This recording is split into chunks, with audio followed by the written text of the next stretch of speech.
میرے بزرگوں، نوجوان ساتھیوں، السلام علیکم ورحمۃ اللہ تعالی وبرکاتہ۔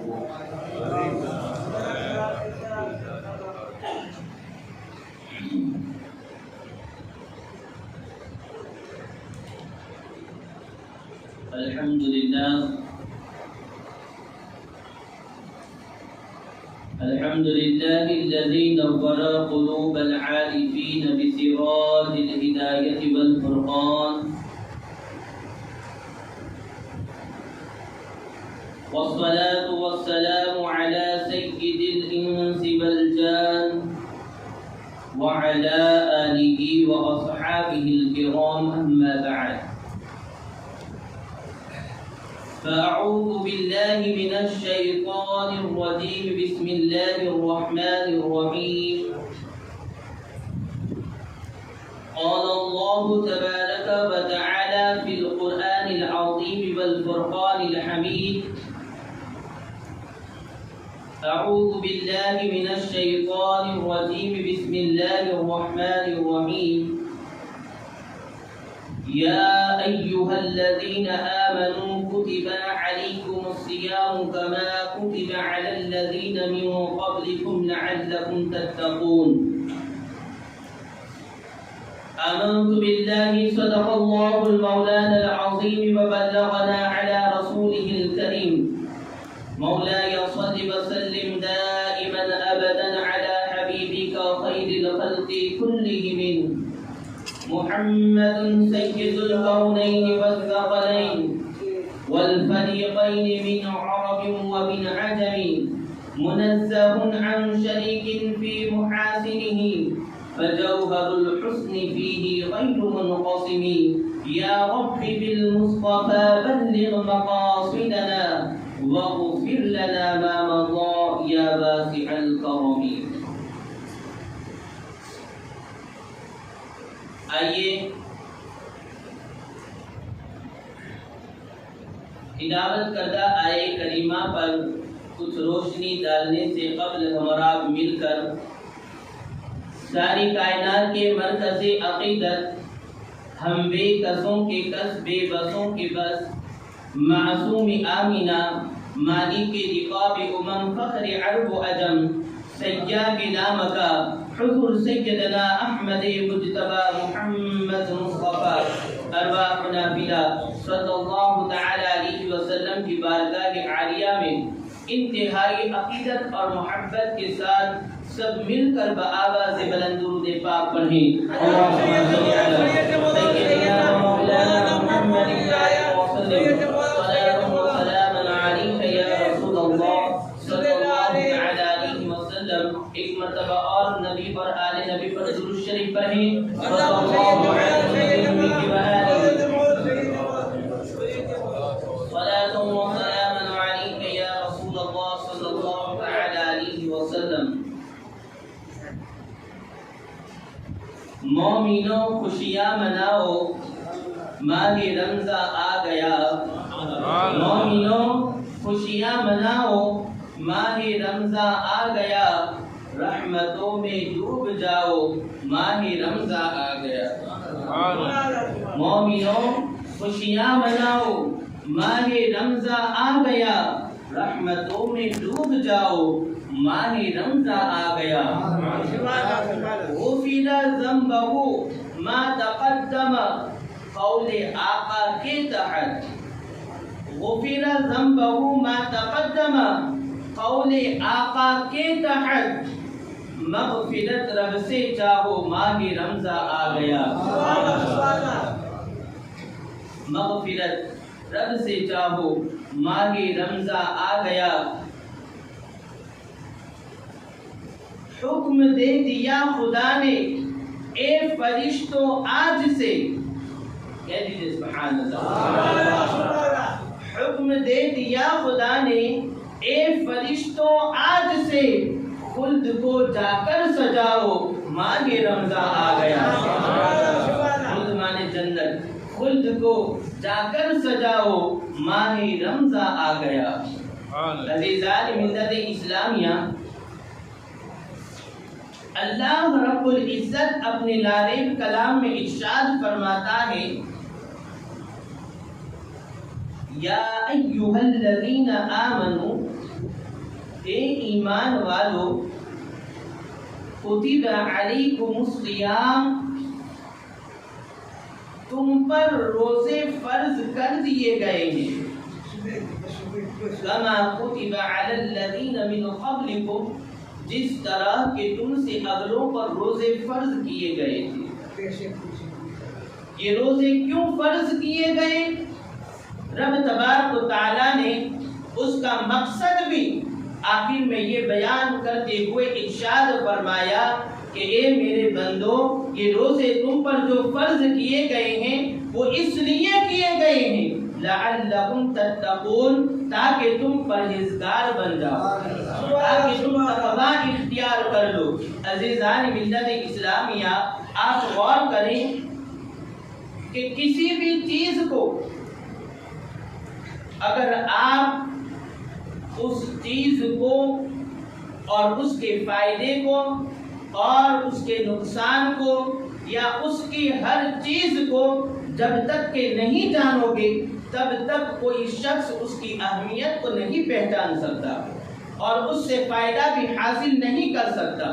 آپ دیکھو کہ دنیا میں کئی اشیاء موجود ہیں، کئی چیزیں موجود ہیں، مگر ان تمام چیزوں میں کسی ایک چیز کو تمام چیز پر برتری حاصل ہوتی ہے، اس ایک چیز کو تمام چیزوں پر فضیلت حاصل ہوتی ہے، اس کا ایک بڑا مرتبہ ہوتا ہے۔ آپ دیکھیں کہ اس دنیا میں نئی ٹیکنالوجی کے تحت اسمارٹ فون کئی کمپنیوں نے بنائے، کئی طرح کے phone, smart phone, Android phone آج اس دنیا میں موجود ہیں، کئی کمپنیوں نے بنائے، مگر جب ایپل کی بات آئے، آئی فون کی بات آئے، لوگ اس کو بڑا مرتبہ دیتے ہیں، اس کی اہمیت کو جانتے ہیں۔ کیوں؟ کہ اس کو جو استعمال کرتا ہے، استعمال کرنے کے بعد لوگوں کو اس کے فائدے بتاتا ہے کہ میں یہ چیز یوز کر رہا ہوں، میں یہ چیز استعمال کر رہا ہوں، اس کا کیمرہ اتنا اچھا ہے، یہ کبھی ہینگ نہیں ہوتا ہے، اس میں آپ کتنا بھی کچھ انسٹال کر لیں مگر کبھی یہ ہینگ نہیں ہوتا ہے، اس کی یہ تعریف ہے، اس کی یہ ڈیفینیشن ہے اور اس کی یہ برتری ہے۔ اس لیے جن لوگوں نے اس فون کو استعمال کیا اس کے گیت گانے لگے۔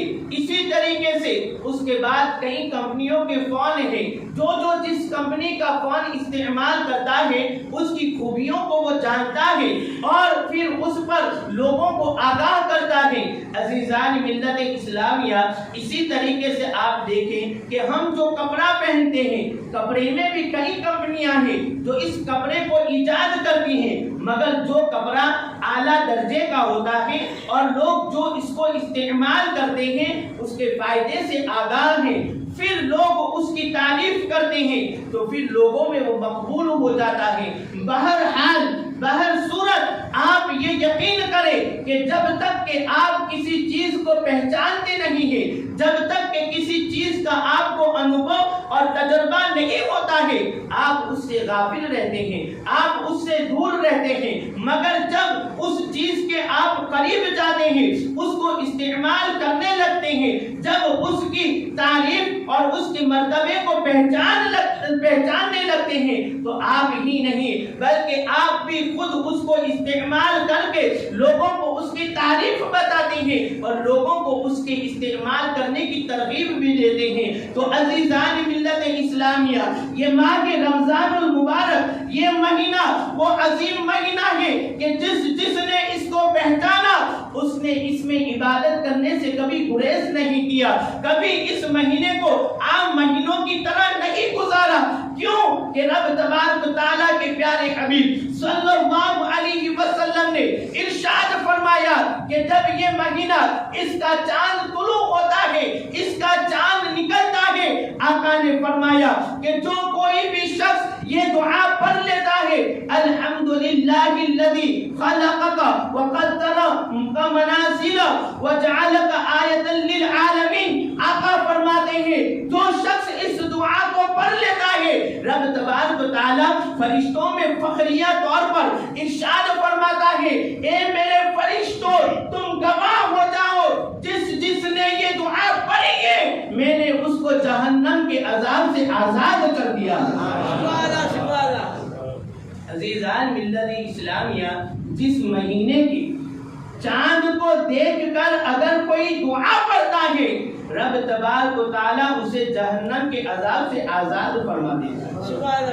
پھر دیکھیں کہ اللہ تبارک و تعالیٰ اس مہینے میں ہمیں کیسے کیسے انعامات عطا فرماتا ہے۔ فرمایا کہ جو چاند دیکھ کر 7 مرتبہ سورہ فاتحہ پڑھتا ہے اور اللہ تبارک و تعالیٰ کی تعریف کرتا ہے، اس کی تقدیس بیان کرتا ہے، الحمدللہ کہتا ہے، سبحان اللہ کہتا ہے، اور 7 مرتبہ کوئی سورہ فاتحہ پڑھتا ہے تو آقا فرماتے ہیں کہ اللہ تعالیٰ پورا مہینہ اس کی آنکھوں کی حفاظت فرماتا ہے، اس کی آنکھوں کو نقصان نہیں ہوتا ہے، اس کی آنکھوں کی حفاظت کا ذمہ رب تبارک و تعالیٰ دیتا ہے۔ آقا نے یہ ارشاد فرمایا۔ تو عزیزان ملت اسلامیہ، یہ وہ عظیم الشان مہینہ آنے والا ہے۔ فرمایا کہ جب ماہ رمضان کا چاند طلوع ہوتا ہے تو جیسے ہی چاند نکلتا ہے رمضان کی ساعت، رمضان کی گھڑیاں شروع ہو جاتی ہیں۔ ایسا نہیں کہ 1 گھنٹے کے بعد، 2 گھنٹے کے بعد، 24 گھنٹے کے بعد، 1 ہفتے کے بعد، یا 10 دن کے بعد، یا 20 دن کے بعد، یا جب مہینہ ختم ہو، نہیں، آقا فرماتے ہیں کہ جب اس مہینے کا چاند طلوع ہوتا ہے، جیسے ہی چاند طلوع ہوا، سیکنڈ جیسے ہی شروع ہوتے ہیں، اللہ تبارک و تعالیٰ جہنم کے تمام دروازوں کو بند فرما دیتا ہے، جنت کے تمام دروازوں کو کھول دیتا ہے۔ حدیث حضرت ابو ہریرہ رضی اللہ تعالیٰ عنہ اس کے راوی ہیں، کئی احادیث کا مفہوم ہے، فرماتے ہیں کہ جہنم کا ایک بھی دروازہ کھلا نہیں رہتا اور جنت کا ایک بھی دروازہ بند نہیں ہوتا، جنت کے تمام دروازے کھول دیے جاتے ہیں، جہنم کے تمام دروازے بند کر دیے جاتے ہیں، اور وہ شیطان جو کبھی تم کو گناہوں کی طرف ابھارتا ہے، گناہ کے کام کی طرف لے جاتا ہے، گناہ کے کام کا شوق دلاتا ہے، رب تبارک و تعالیٰ شیاطین کو اور شریر جنات کو اللہ تبارک و تعالیٰ زنجیروں سے باندھ دیتا ہے۔ عزیزان ملت اسلامیہ، یہ وہ عظیم الشان مہینہ ہے، اور فرمایا گیا کہ اس کے افطار کے وقت اللہ تبارک و تعالیٰ 10 لاکھ گنہگاروں کو جن پر گناہ کی وجہ سے جہنم واجب تھی، اللہ تعالیٰ جہنم سے آزادی عطا فرماتا ہے۔ اور آقا دو عالم صلی اللہ علیہ وسلم ارشاد فرماتے ہیں کہ اے میرے صحابہ، اس مزدور کے بارے میں تمہارا کیا خیال ہے کہ جس نے اپنی مزدوری ختم کر لی، اپنا کام مکمل کر لیا، اس کے اجر کے بارے میں آپ کا کیا خیال ہے؟ صحابہ کرام نے عرض کی یا رسول اللہ، اس کی مزدوری دے دینی چاہیے، اس کا جو اجر ہے وہ دے دینی چاہیے۔ آقا فرماتے ہیں کہ جس نے اس مہینے کو، رمضان المبارک کو، ایمان و احتساب کے ساتھ گناہوں سے بچتے ہوئے جس نے یہ مہینہ گزارا، آقا فرماتے ہیں کہ اللہ تبارک و تعالیٰ اس مہینے کی آخری شب میں تمام لوگوں کی مغفرت فرما دیتا ہے۔ عزیزان ملت اسلامیہ، مگر یاد رکھیں کہ ایک نیکی کہ جس کا ثواب اور جس کا اجر رب تبارک و تعالیٰ اس مہینے میں کئی گنا بڑھا دیتا ہے، مگر آپ یاد رکھیں کہ ایک شخص نے وہ اگر مسجد میں آئے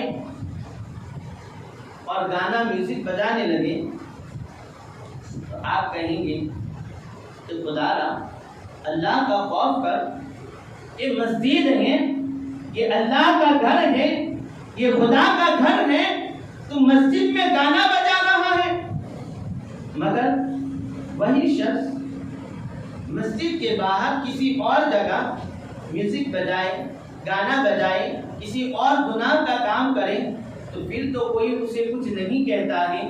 پتہ چلا کہ جس جگہ نیکیوں کا ثواب بڑھ جاتا ہے وہاں پر گناہ کا عذاب بھی بڑھ جاتا ہے۔ ایک حدیث پاک کا مفہوم ہے کہ کوئی شخص اگر رمضان المبارک میں ایک گناہ کرتا ہے تو اللہ تعالیٰ پورے سال کی نیکیوں کو اس کی برباد کر دیتا ہے۔ اللہ اکبر۔ آپ اندازہ لگائیں کہ جہاں نیکیوں کا ثواب اتنا ہے وہاں گناہ کا عذاب بھی اتنا ہی ہے۔ عزیزان ملت اسلامیہ کی یہ رمضان کا جو مہینہ ہے یہ ہمارے لیے پریکٹیکل ہے۔ ہمارے جسم کو، ہمارے نفس کو پورا سال گناہ کی عادتوں سے بچانے کے لیے اللہ تبارک و تعالیٰ نے ایک بہترین ہمیں نمونہ عمل یہ مہینہ رمضان کا عطا فرمایا ہے۔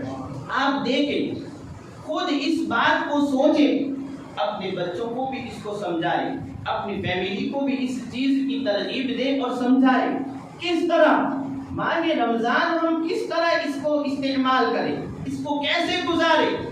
تو عزیزان ملت اسلامیہ، ہم جب اس آیے کریمہ پر غور کرتے ہیں کہ رب تبارک و تعالیٰ نے ہمیں روزوں جیسی عظیم نعمت کیوں عطا فرمائی، یہ رمضان کا مہینہ کیوں عطا فرمایا گیا، اے ایمان والو تم پر روزے فرض کر دیے گئے ہیں جیسے کہ تم سے اگلوں پر فرض کیے گئے تھے۔ کیوں فرض کیے گئے؟ لعلکم تتقون، تاکہ تم تقوی اختیار کرو، تاکہ تم پرہیزگار بن جاؤ، تاکہ تم متقی بن جاؤ۔ یہ تقوی کیا ہے؟ یہ پرہیزگاری کیا ہے؟ تو اب آپ دیکھیں کہ روزہ جب ہم صبح صادق سے لے کر غروب آفتاب تک ہم روزہ رکھتے ہیں تو آقا نے فرمایا کہ روزے کی حالت میں کھانا پینا اور جماع سے باز رہنا یہ روزہ ہے۔ آپ غور کریں، کیا کھانا حرام ہے؟ بولیے، کیا پانی پینا حرام ہے؟ شادی شدہ لوگوں کے لیے اپنی بیوی سے قربت حاصل کرنا یہ حرام ہے؟ نہیں، مگر یہ مہینہ ہمیں عطا کیا گیا اور اللہ نے ہمیں اس سے باز رہنے کا حکم دیا کہ اے میرے بندو، جو چیز تمہارے لیے حلال ہے مگر جب تم نے اپنے رب کو راضی کرنے کے لیے روزہ رکھ لیا تو اب صبح صادق سے لے کر غروب آفتاب تک نہ تم پانی پیو گے، نہ کھانا کھاؤ گے، نہ اپنی بیویوں سے قربت حاصل کرو گے، تو یہ حلال چیزوں سے بندہ رکتا ہے۔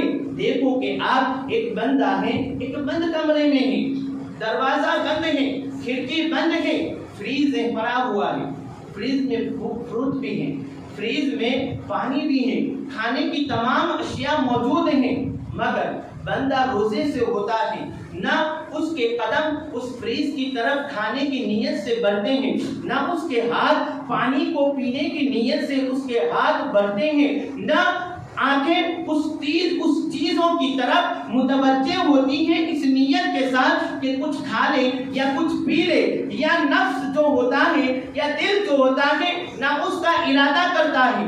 حالانکہ یہ تمام چیزیں بدن کی ایسی ضرورتیں ہیں کہ اگر انسان ابھی پانی پی لے 2-4 گھنٹے کے بعد اس کا جسم جو ہے وہ پانی کو طلب کرے گا، اس کا جسم جو ہے وہ کھانے کو طلب کرے گا۔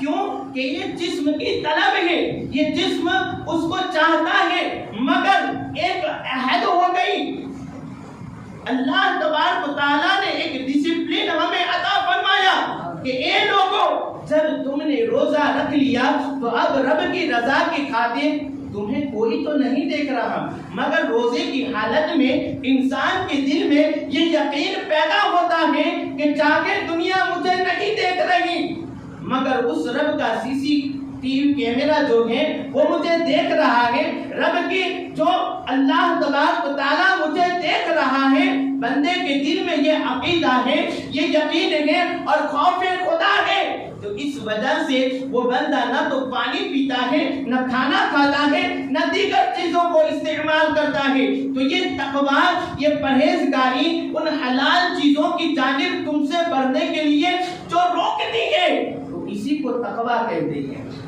کہتے ہیں سبحان اللہ، اسی کو تقویٰ کہتے ہیں۔ عزیزان ملت اسلامیہ، تو اب آپ غور کریں کہ اس چیز کو ہم کو اپنی ہر چیز میں ہمیں اختیار کرنا ہے۔ انسان یہ نہیں کہ صرف 5 وقتہ نماز پڑھنے لگے تو وہ اخلاق مند ہے۔ صرف انسان یہ نہیں کہ کرتا پائجامہ پہن لیا تو اس کا نام اخلاق مند رکھے ہو گیا کہ بڑا اخلاق مند ہے۔ انسان نے اپنے چہرے پر داڑھی کو سجا لیا تو صرف داڑھی کو سجا لینے سے وہ اخلاق مند نہیں ہو جاتا۔ آقائد عالم صلی اللہ علیہ وسلم نے ارشاد فرمایا، بعثت لأتمم مکارم الاخلاق، کہ اے لوگوں میں اس لیے بھیجا گیا ہوں تاکہ اخلاق کے اعلیٰ درجے کی تکمیل کی جائے۔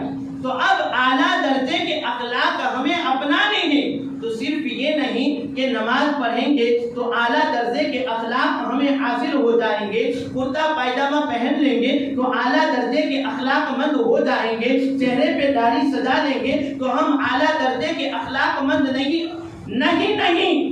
یہ چیزیں اعلیٰ درجے کے اخلاق مند ہونے کے لیے کافی نہیں ہے۔ جو چیزیں تمہیں روزے کی حالت میں حلال تھی، وہ آپ نے اپنے اوپر روزے کی حالت میں ان چیزوں کو حرام کر لیا، تو وہ چیزیں جو عمومی طور پر رب تبارک و تعالیٰ نے تم پر حرام کی ہیں، ان چیزوں سے بھی تمہیں بچنا چاہیے۔ روزہ رکھا ہوا ہے، کھانا نہیں کھا رہے، پانی نہیں پی رہے، دیگر چیز نہیں کر رہے، مگر جھوٹ بول رہے ہیں، غیبت کر رہے ہیں، اگر ترازو میں تولنے کا کام کر رہے ہیں، کم تول رہے ہیں، اگر مال ایکسپورٹ کر رہے ہیں تو کسی کو اگر برا مال ہم نے بھیج دیا، یا کوئی اور بزنس کر رہے ہیں، کسی کو دھوکہ دے رہے ہیں، تو صرف یہ نہیں کہ تم روزہ رکھو تو صرف کھانے پینے سے باز رہو، بلکہ ان تمام حرام کاموں سے، کہ وہ چیز کہ جو اللہ کا خوف تمہیں پانی نہیں پینے دے رہا، وہ اللہ کا خوف جو تمہیں کھانے کے قریب جانے نہیں دے رہا، وہ اللہ کا خوف جو تمہیں اپنی بیوی کے قریب نہیں جانے دے رہا، وہ بھی خوف آپ کو جب آپ اپنی دکان پہ بیٹھے، جب آپ اپنی آفس میں بیٹھے، جب آپ اپنی نوکری ملازمت کر رہے ہو، ہر چیز میں پھر خوف خدا کو جاری کرنا چاہیے، اللہ سے ڈرنا چاہیے اور ان تمام چیزوں سے بچنا چاہیے۔ آقا نے فرمایا کہ میں اس لیے مبعوث کیا گیا ہوں تاکہ اعلیٰ درجے کے جو اخلاق ہیں اس کی تکمیل ہو جائے۔ روزہ اس چیز کا نام ہے کہ روزے کی حالت میں ہمیں ان تمام چیزوں سے بچنا ہے۔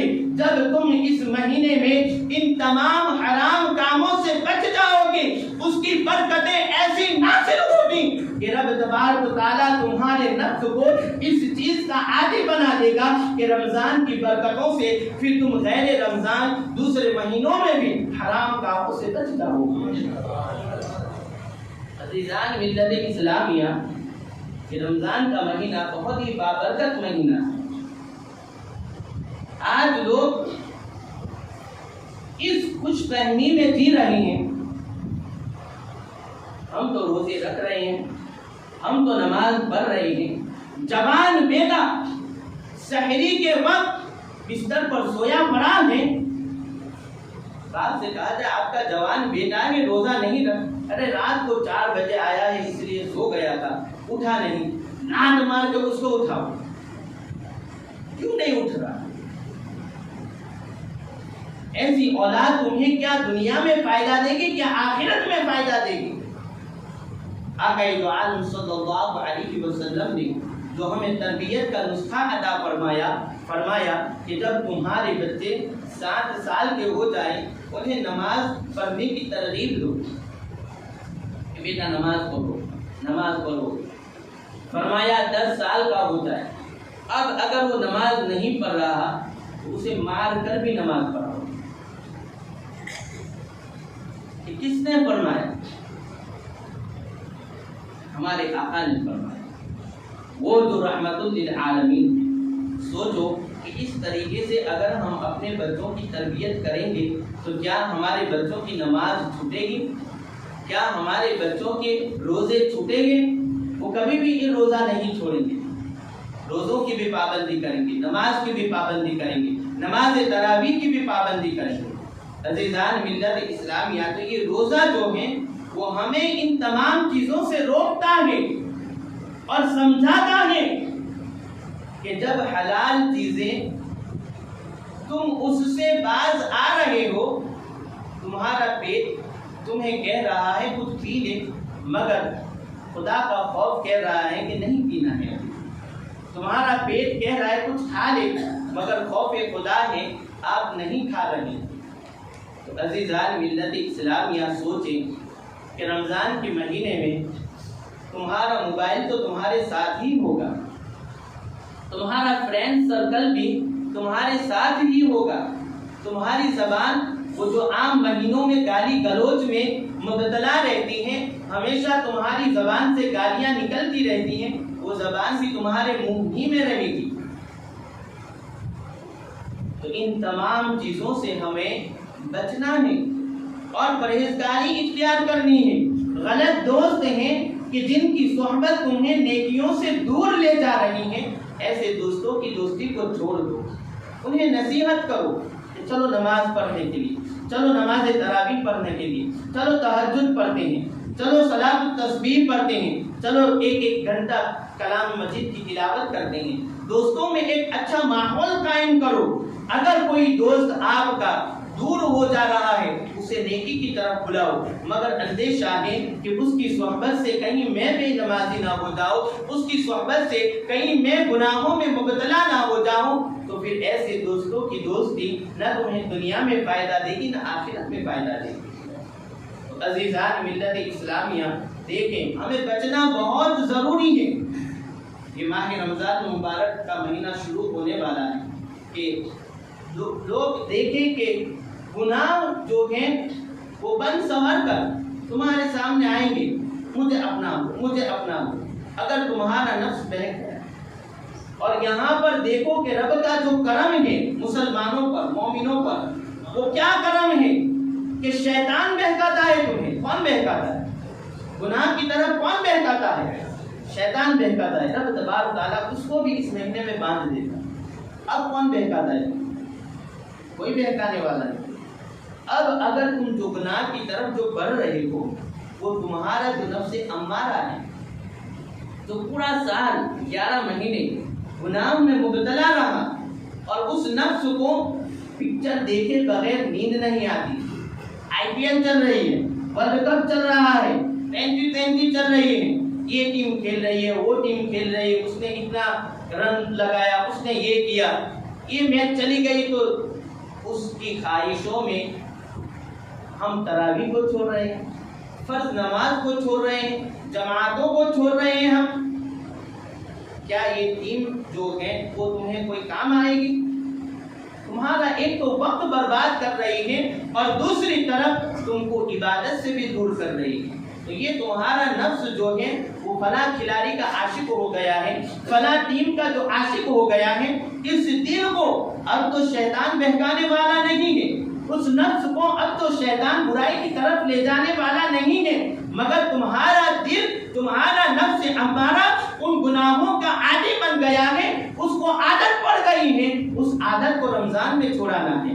چاہے کوئی بھی ٹیم کھیل رہی ہو، چاہے کوئی بھی کھلاڑی کھیل رہا ہو، ہمیں اس سے کوئی محبت نہیں، اس سے ہمیں کوئی لگاؤ نہیں، اس سے ہمیں کوئی لینا دینا نہیں ہے۔ نماز تراویح ہمارے آقا کی سنت ہے، اس پر گناہوں کی بخشش کا اللہ تعالیٰ نے ہم کو مزدہ عطا فرمایا ہے، نیکیوں کا مزدہ عطا فرمایا ہے۔ ہم نیکیوں کی طرف بڑھیں گے، گناہوں سے بچتے رہیں گے۔ عزیزان ملت اسلامیہ، گناہ کے کام جو ہیں وہ بڑے آسان ہیں۔ اینڈرائڈ فون ہاتھ میں کیا کچھ نہیں ہوتا اس میں، مگر ہمیں جس طریقے سے روزے کی حالت میں اللہ کا خوف ہمیں پانی پینے سے بچاتا ہے، کھانا کھانے سے بچاتا ہے، وہی اللہ کا خوف اس قدر ہمارے اندر بس جانا چاہیے۔ موبائل ہے ہاتھ میں، کچھ دیکھنے کا جی کر رہا ہے، فوراً اس دل میں نیت لائے کہ ہمارا رب دیکھ رہا ہے۔ اگر میں گناہ کے کام کروں گا میرا روزہ برباد چلا جائے گا، میرا روزہ حکارت چلا جائے گا۔ عزیزان ملت اسلامیہ، اور آقا نے فرمایا کہ روزہ دار کو دو خوشخبریاں ہیں، ایک تو افطار کے وقت، اور دوسری کہ اس کو اللہ تبارک و تعالیٰ کا دیدار نصیب ہوگا۔